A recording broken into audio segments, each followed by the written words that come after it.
Ladies and gentlemen, boys and girls, welcome to another Monster Legends Guides. And today we are going to be talking about the magical, the mysterious, the stupendously amazing, knowledgeable monster, Houdini.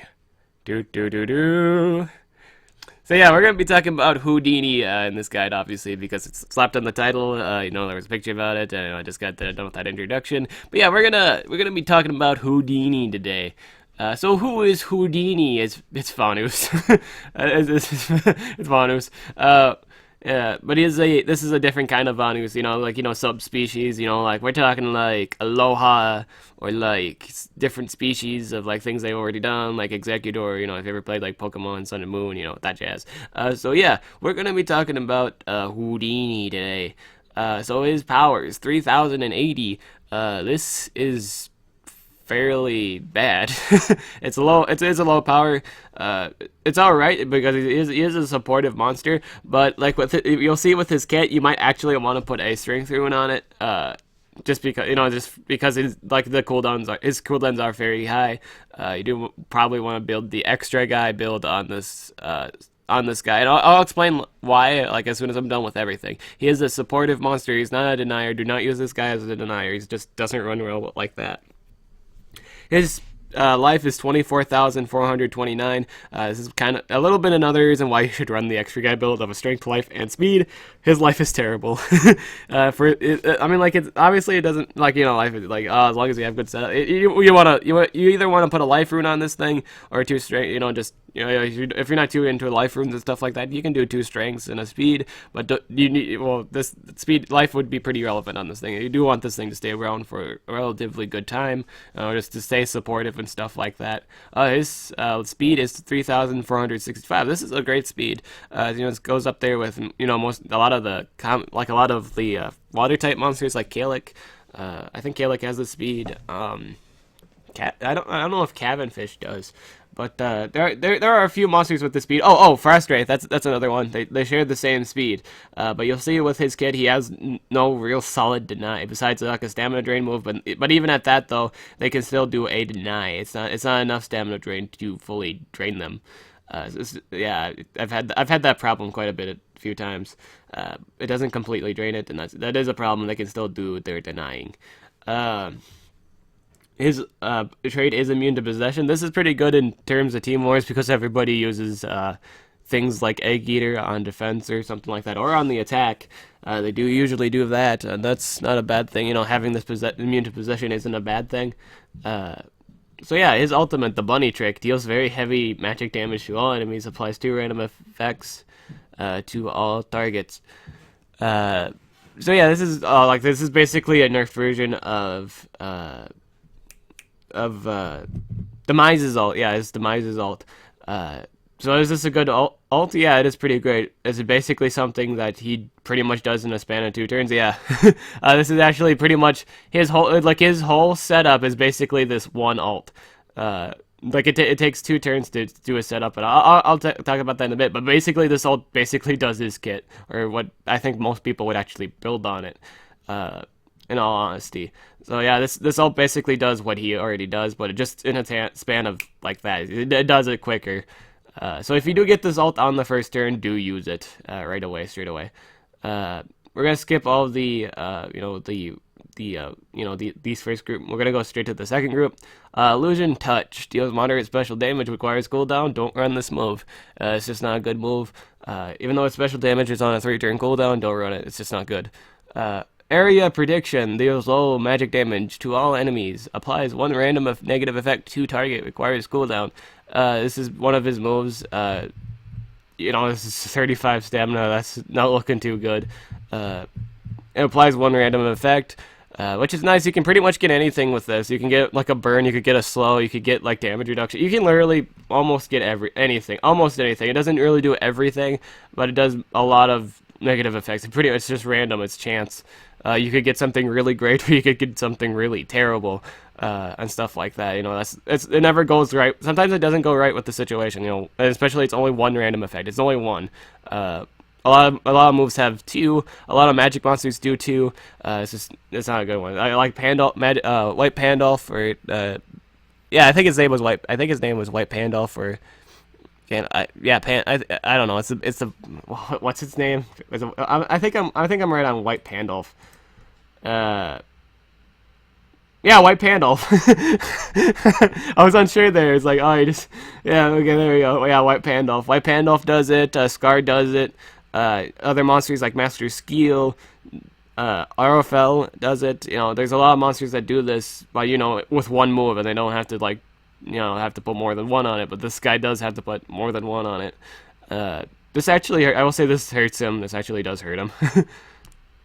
This is his single target move, just damage, deals very heavy magic damage. This requires no cooldown, 28 damage, and 65 damage. I will actually recommend you run this move. This is a move that you should run on it. It is pretty important that you do run it, because all of his cooldowns are high. Fascinating Touch. Deals moderate special damage, may apply 100% damage reduction to target, requires cooldown. This is good to protect you once from the enemy attacker's damage. But that's it. It doesn't really stop the, restrain. If they do a restrain move, then it's not all that great. If they do, just a plain old damage move, then this is great. This is a fantastic thing. Because you're not taking any damage, this is good when they do their AoE, which is usually just a plain 45 damage. So this is really good. In the context of this is really good if they do that. If they do anything else, though, you're screwed. This move is actually very ineffective for a few magical attackers, which actually hurts its protection of being able to protect its enemy. Being able to protect it from the enemies. These include things like Malier, Scar, and Pixie Lion. Yeah, Pixie Lion. So this move is kind of irrelevant to those situations, and those monsters are actually seen a lot on defense, which is a shame. It's a real shame. A lot of magical attackers, if they do put a magical attacker on the defense and stuff like that, they usually have something that does more than just damage, which actually just kind of ruins his overall protectiveness. But yeah, this move is pretty relevant if they just do straight up plain damage. You could say if they just did just damage. Yeah, sorry. Area Prestige. Deals low magic damage to all enemies, applies one random negative effect to target, requires cooldown. This is his other AoE. It's the same AoE. They literally changed nothing of this. It's literally nothing changes with this AoE. It's literally just another one. And I will say you probably should. I'll wait till I'm done explaining everything. But this is you can run this move too if you want to do it two AoEs with two random effects. Shenanigan. Removes 75 of stamina from target, recovers 50% of stamina, requires cooldown. This is actually one of his better moves, in terms of supporting. It's too bad this thing doesn't do any damage. If it does damage, or if it did any damage, it would be a really good move. It would be a nice move. But it doesn't do any damage, which is a shame. It's a real shame, actually. Alright, so what do I think about this monster overall? I will say he's very supportive. It's just straight up supportive. Let's talk about the move set real quick. Let's talk about the move set of what I think you should run. This thing is, in all honesty, this is the set I would have you run. Just in straight up all honesty, you have to run just damage. You have to run Fascination Touch, and you have to run Shenanigan. And then one of these AoEs, just one. You don't want to run. Do not run both on this thing. If you run both on this thing, not only is the rotation bad, you can't rotate this. This is just unrotatable. You lose half your stamina. You literally used up half your stamina at this point for two chances. I mean, you get two chances to land something, at random. So you're pretty much stuck with no. Not only are you not doing anything, but you've used half your stamina at this point. Even though Shenanigan recovers 50% of your stamina, that's really great and stuff like that. But you wouldn't really use this the first time. That's the problem is you would use. And honestly, this is honestly the best rotation. This is the best rotation. You use one of the AoEs, just pick one, because they basically do the same thing. Then you use either your Fascination Touch, to reduce the enemy damage. Then you can use Shenanigan to get all your stamina back. That's a pretty relevant combo. I will say that's a better combo. That's a really good combo. It combos really well. And then when you're waiting for those to get off cooldown, you do just damage. you know, because you have put a damage rune on this point, right? uh, this thing does suffer from a few things. This thing suffers from high stamina costs and high cooldown, in the fact of his combo. I will say 35. I will say the 35. Like if both AOE's are 35, it is pretty taxing on the monster. You have used half your stamina, and it is actually pretty taxing. Because I've used Plymouth a few times last night. You know, this is exactly when I make this video. It's exactly like the time I've used Plymouth. The 35 damage combo is it's too heavy. It's too heavy on the monster. If the fight lasts more than the time, you know, like that it should be, it's taxing on it is taxing on the monster. You won't be able to do anything until, you know, recharge or something like that. It is very, very taxing on the monster. You could run the argument, oh, but Dib, he has stamina recovery, so he should be just fine doing the. It's not. No, it's not enough. It's not enough. Trust me, it's not enough. Other magic monsters do its job better. Malier, White Pandolph, they all do it at a span of a few turns, and they recover better from it. You know, they don't have to use as much stamina to do it. This guy takes more stamina to do his job. Is this a bad monster? No, he's not. He's not too bad. He's not. Honestly, he's okay. He's okay. Is he the best? No, he's not the best. But he is pretty fun to use. I will say this. He's fun to use. Pretty unique. Pretty awesome. I will say he's got in terms of like between Vanus and like Hoodini. I will say like Houdini himself has better design than Vanus.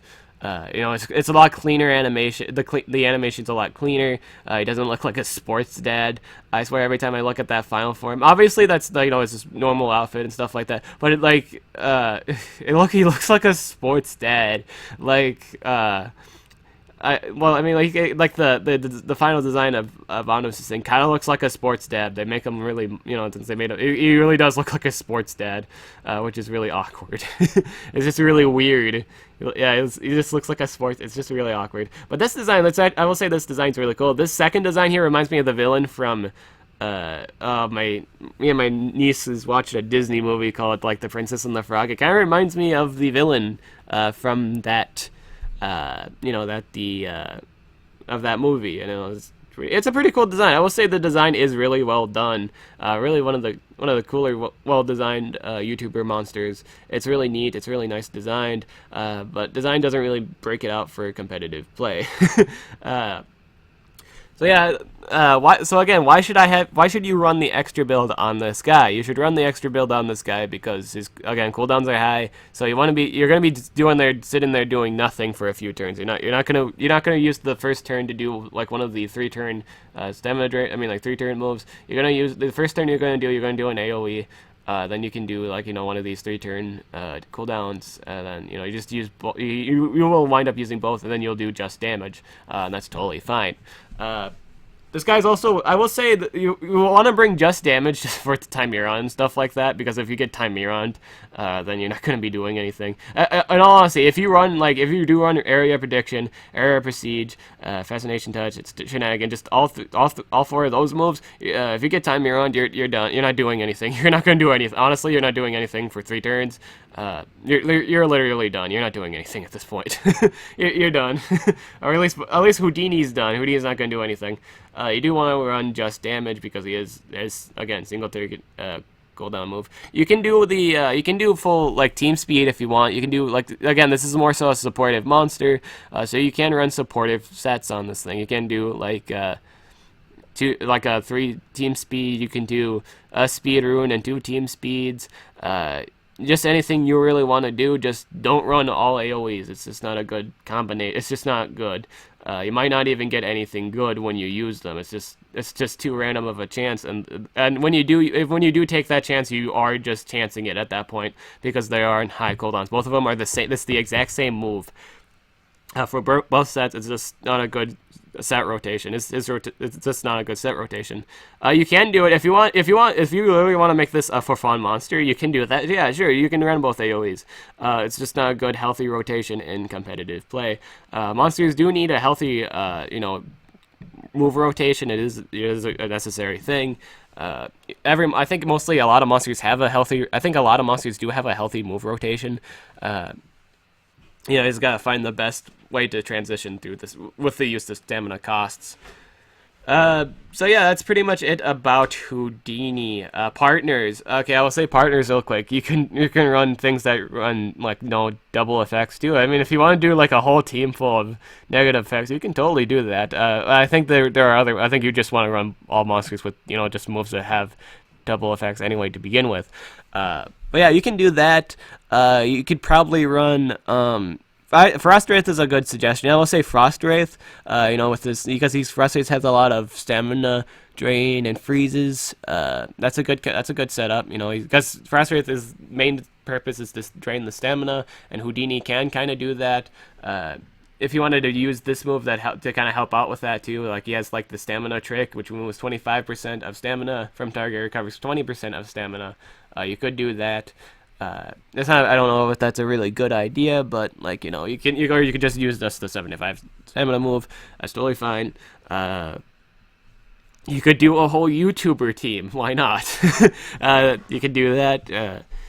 You probably want to run Delirious as the denier, of course. But yeah, you can do that. That's totally a thing. This monster is gonna. I think this monster still is planned to be the breeding event monster for this month, or at least there's gonna be a breeding event coming soon with H2O Delirious and Kimmel's Gift. If you wanted H2O Delirious, he's probably gonna be on sale during that time. So save up some 300 gems or 250 gems or 275 gems, whatever it may be. If you wanted H2O, you could get him at that time. So yeah, that's basically everything you need to know about Houdini. I'm Dib the Awesome. I'll talk to you guys later.